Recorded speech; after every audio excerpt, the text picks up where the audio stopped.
you wear the dead. Mortal shell. 2 hands you warrior shells to possess and builds a gorgeous open world around them. Then it makes you walk back through all of it every time you die. You're playing a third-person Souls, like where the bodies are the build. You possess shells, warrior corpses you climb into, and their flesh is the weapon you carry into every fight. You move through an open world, you find a dungeon out in it, you go in, and you learn a moveset the hard way. Every encounter runs the same shape. Read the tell, parry or dodge, punish, repeat until something in the room stops moving. Basic enemies come in packs, they throw fast attacks, and they close distance faster than they have any right to. There's one difficulty. No easy mode, no assist toggle, no slider, no mercy setting buried in the options menu. That's the whole thing in one breath. What pulls me into this genre has never been combat first. It's the world, and this one actually has one. Dark fantasy, ravaged, false gods you're meant to pull down, and the environments do the talking instead of a lore dump. I kept walking into rooms that told me what happened there without the line of dialogue, and that's the thing that gets me past the first hour of any Souls-like. The exploration backs it up. Found things nothing pointed me toward. That's half of why these worlds are worth being in, and strip it out and you've got a boss rush with hallways. The atmosphere is doing heavy lifting, and it's doing it well enough that I forgave things I normally wouldn't. Sound familiar? It should, because that's the exact deal the genre has always asked me to make.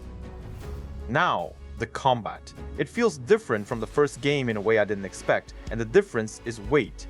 Your shell moves lighter and quicker than the original trained you to expect, and once the muscle memory catches up, chaining a read into a punish lands with real heft behind it. The shells are the build, that's the entire pitch, and swapping bodies is how you change your answer to a fight, instead of just changing a stat. What I respect most is that this clearly wasn't built by a team feeling boxed in by the traditional Souls template. Ideas got implemented that FromSoft wouldn't have signed off on. Some of them are the best part of the package, and some of them are why I spent an evening arguing with my monitor. If this is saving you a $50 decision, a like actually helps. Now the flip side, and the flip side starts with walking. There are no checkpoints where you need them, and the overworld dungeons don't give you a beacon to light, so you die, and then you rewalk. Somebody summed the whole game up as runbacks the game, and I can't argue with that read. This is my single biggest breaking point in this genre, and it's not close. Dying should teach me something. Instead, it charges me 10 minutes of re-clearing ground I already cleared, past enemies I already solved, to get one more attempt at the thing that actually killed me. I've rage quit a game I loved because it made me redo the same stretch 30 times. That's not difficulty. That's padding wearing difficulty's coat. That's the part I can argue about. Here's the part I can't. Tactical readability is broken in specific places, and it turns learning into guessing. The parry window feels like it wants your input before the attack animation has even started, which means I wasn't reading a tell, I was rolling dice and hoping. Enemies teleport to close gaps, hitboxes connect from places the animation never went. Basic mobs hit harder than the bosses do, they arrive in groups, and the fast attacks come stacked. When I can't read what's about to hit me, I'm not getting better at the fight, I'm getting luckier at it, and that's the fastest way to lose me in a Souls-like. And then there's the thing that no amount of design talk fixes. It crashes. Unreal Engine trouble by the look of it, and the hotfix that was supposed to patch things appears to have broken more than it repaired. The worst version of this is a crash landing right after a boss fight ends, which means the fight didn't count and you're doing the run back again for a victory you already earned, and RTX 590 doesn't protect you from it. On top of that, the boss lineup is where the complaints all converge.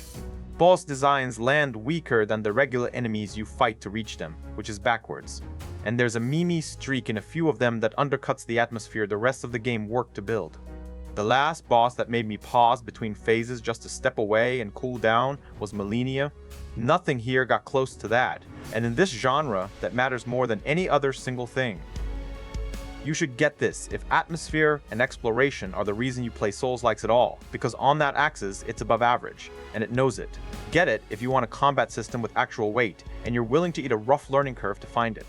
Get it if you've already got a taste for developers going off script, because the ideas that aren't borrowed from anybody are the most interesting things in it. Skip it if this is your first Souls-like. I mean that as a real warning, not a gatekeeping flex. The front end of this game exists to show you what it is before it teaches you anything, and the early bosses land like a slap. That's where most people put a game like this down, and here you get that slap plus no difficulty options plus the runback tax on top. Skip it if you want to follow a story without getting wrecked, because there is no easy mode and no story mode, and the developers were clear about that choice. And skip it, for now at least, if a crash mid-session is the thing that makes you close a game for a week. That's the pattern this one has right now, and that's the one big issue most of the players give up.